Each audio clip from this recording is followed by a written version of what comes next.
जो विभत्स घटना थी मड़ौली कांड, उस पर आज हमारे बीच में जो ब्राह्मणों के लिए लड़ाई लड़ते सर्वेश पांडे जी हमारे बीच हैं। आइए हम उनसे बातचीत करेंगे।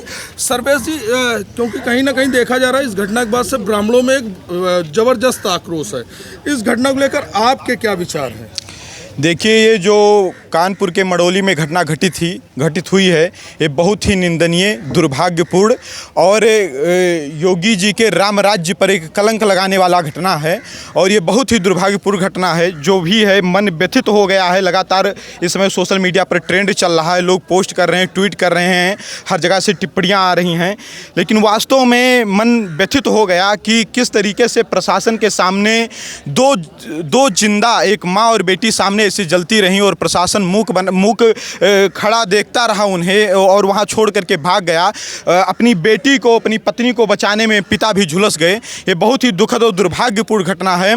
और मैं इस घटना को लेकर अपने प्रदेश के यशस्वी मुख्यमंत्री जी से और मैं देश के प्रधानमंत्री जी से सबसे कहना चाहता हूं कि अगर यही घटना किसी एक जात विशेष के साथ घटित हुई होती तो पूरे उत्तर प्रदेश में नहीं, पूरे देश में अब तक तांडव मच जाता। सड़कों पर कैंडल मार्च निकलने लगते। जितने भी नेता मंत्री हैं, बड़े बड़े बुद्धिजीवी, उनके नज़र में संविधान खतरे में आ जाता, यह देश और लोकतंत्र खतरे में आ जाता। लेकिन दुर्भाग्य की बात है कि मरने और जलने वाली जो हैं वो ब्राह्मण समाज की लड़कियां और महिलाएं हैं। इसलिए ना संविधान खतरे में आया, ना कोई कैंडल मार्च लेकर के आया है, ना ही किसी नेता, ना ही किसी बुद्धिजीवी की आत्मा आज तड़पी है। ये बहुत ही दुर्भाग्यपूर्ण है। चीज़ और आई सामने, क्योंकि कुछ दिन पहले जिस दिन पोस्टमार्टम हो रहा था, एक वीडियो वायरल हो रहा है जिसमें यहाँ की जो राज्य हैं उनकी तथा कथित सहयोगी कही जाने वाली कृष्णा गौतम, उनके द्वारा ब्राह्मण समाज के एक नेता के साथ भी अभद्रता की और अभद्र भाषा का प्रयोग किया गया।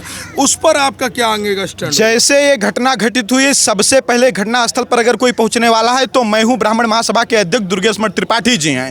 रात से लेकर के दिन तक दुर्गेश मठ त्रिपाठी जी वहां पर डटे रहे हैं। और ये जो उनकी तथाकथित वो नेता हैं, कुछ गौतम नाम है उनका, वो उन्होंने जो टिप्पणी की है बहुत ही बेहुदा टिप्पणी है। और इनके अंदर यह लगता ही नहीं कि कोई जनप्रतिनिधि हैं, या लगता ही नहीं कोई ये जनप्रतिनिधि हैं। इनके खिलाफ सख्त से सख्त कार्रवाई होनी चाहिए। इन्होंने पंडितों को टारगेट करके टिप्पणी की है। इन्होंने कहा है कि दुर्गेश मठ त्रिपाठी पंडित बना घूम रहा है। तो पूरे प्रदेश के पंडितों के अंदर एक और उबाल है कि ये जो तथाकथित ये जनप्रतिनिधि बनी घूम रही है मंत्री जी के, इनको तत्काल गिरफ्तार किया जाए और इनको जेल के अंदर डाला जाए। ये संवेदना नहीं व्यक्त कर पाए, संवेदना व्यक्त करने नहीं आई थी, ये सरकार की तरफ से मामला को मैनेज करवाने आई थी। और जब दुर्गेश मठ त्रिपाठी जी वहां पर पहुंचे हैं तो इनको दर्द हुआ है और इन्होंने उनके ऊपर चप्पल, बताइए आपको ये शोभा देती कि आप किसी भी सम्मानित व्यक्ति के ऊपर चप्पल फेंकेंगे? ये कहाँ का लोकतंत्र है? ये कहाँ का कानून है? कहाँ का संविधान है? तो इनके ऊपर तो सख्त से सख्त कार्रवाई होनी चाहिए।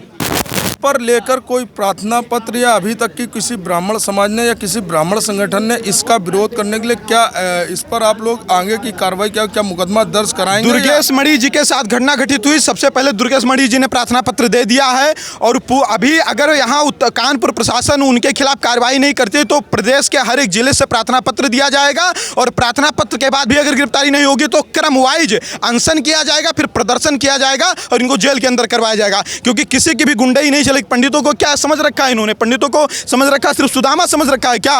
पंडित परशुराम भी हैं, इनको बता देंगे हम लोग, ठीक है? जैसा कि देखा आप लोगों ने, हमारे साथ ब्राह्मण नेता थे, उन्होंने बताया कहीं ना कहीं इस घटना में हुए कृत्य के बाद ब्राह्मण समाज में भी आक्रोश है और यह घटना कहीं ना कहीं निंदनीय है। कैमरा पर्सन आदित्य के साथ उमेश भार्गव, पब्लिक लाइव।